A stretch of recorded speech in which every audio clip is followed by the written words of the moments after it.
આજકાલ આ reality show નો રાફડો ફાટ્યો છે ભાઈ, અને એની અસર ઘેર ઘેર દેખાય છે.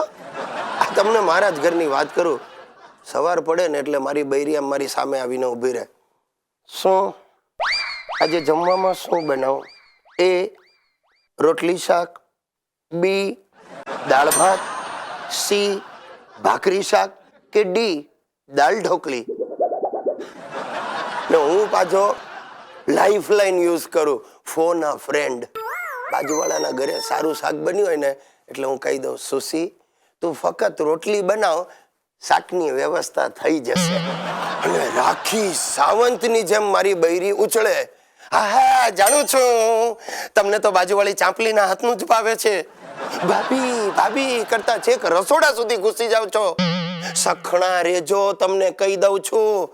મારું મગજ ફરશે ને તો તમને ટીવી શો માં ખેંચી જઈશ ને તમારો ઇન્સાફ કરાવીશ.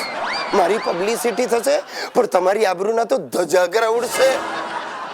શું કેવું યાર, હાલત થઈ જાય એટલી સક્કી છે ને મારી સુશીલા. ઘણી વાર તો મને થાય કે એનું નામ સુશીલા નહીં સક્કીલા હોવું જોઈતું હતું. બોલો, જરાક જરાક કોઈકની સાથે આમ હસીને વાત કરું ને બસ પાછળ જ ઊભું હોય તરત ચાલે મને. શું છે આ લટુડા વટુડાથી ના કરો છો તમે? બધી મને ખબર છે. એકવાર તમારી પાછળ ઇમોશનલ અત્યાચાર વાળાને છું કરી દેવાની છું, તમારો ભાંડો ફોડી નાખશે. મારી પત્ની સુશીલા સુશીલ થઈ ગઈ છે. એ જોજો ભાઈ કઈ ગેરસમજ નહીં કરતા. સુશીલ થઈ ગઈ એટલે ગુણિયલ થઈ ગઈ છે, કયાગ્રી થઈ ગઈ છે. હું જેમ કહું એમ જ થાય. અને આનો જસ તમને છે. તમે મને એવો ફેમસ બનાવી દીધો કે હવે ઘરમાં મારી ધાક વધી ગઈ છે. હું આમ ઈશારો કરું એટલે સુશીલા દોડીને ઉપર ધાબા પરથી સુકાયેલા કપડાં લઈ આવે. આમ ઈશારો કરું શેતરંજી લઈ આવે. આમ કરું એટલે ઇસ્ત્રી લઈ આવે. પછી હું એની સામે જોઈને કહું ચૂપચાપ બેસી જા એટલે બેસી જાય. અને પછી નિરાતે હું બધા કપડાને ઇસ્ત્રી પતાવી દઉં.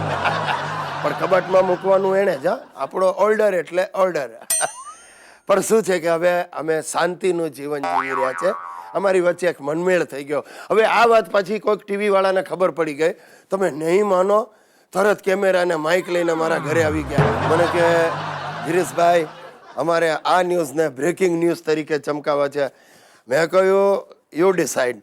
તો મને પહેલો જ પ્રશ્ન પૂછ્યો. મને કે મિસ્ટર ગુજરાતી પત્ની સાથે શાંતિથી જીવો છો, કેવું લાગે છે?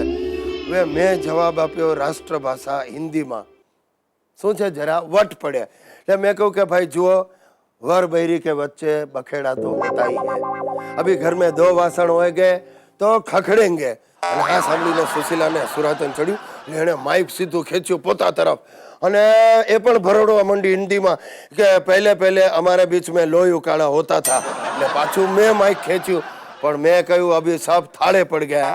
એટલે સુશીલાએ કહ્યું કે જબ से हमने रियलिटी शो पति यानी कुत्ते की दुम देखा तब से मेरा कुत्ता मेरा पति शांत हो गया है, सीधा दूर हो गया है. અને તાળીઓ પાડી બધાએ. હવે સાહેબ તમે નહીં માનો, આ ઇન્ટરવ્યુ ટીવી પર આવ્યો અને ફોન પર ફોન, કાગળ પર કાગળ આવી ગયા ચેનલને. બધાનો એક જ પ્રશ્ન હતો કે ગિરીશ કુમાર અને સુશીલા કયા રાજ્યનું કપલ છે, આ કઈ ભાષા છે સાહેબ? અને મારી છાતી આમ ગર્વથી ફૂલી ગઈ. ખરેખર આ રીતે મેં આપણા રાજ્યનું નામ રોશન કર્યું છે. આખી વાતમાં તમારે એ શીખવાનું છે કે જો વટ પાડવો હોય તો જાહેરમાં રાષ્ટ્રભાષા હિન્દીમાં જ બોલવાનો આગ્રહ રાખો. બસ આજ માટે આટલું પૂરતું છે. જય હિન્દ, જય જય ગરવી ગુજરાત.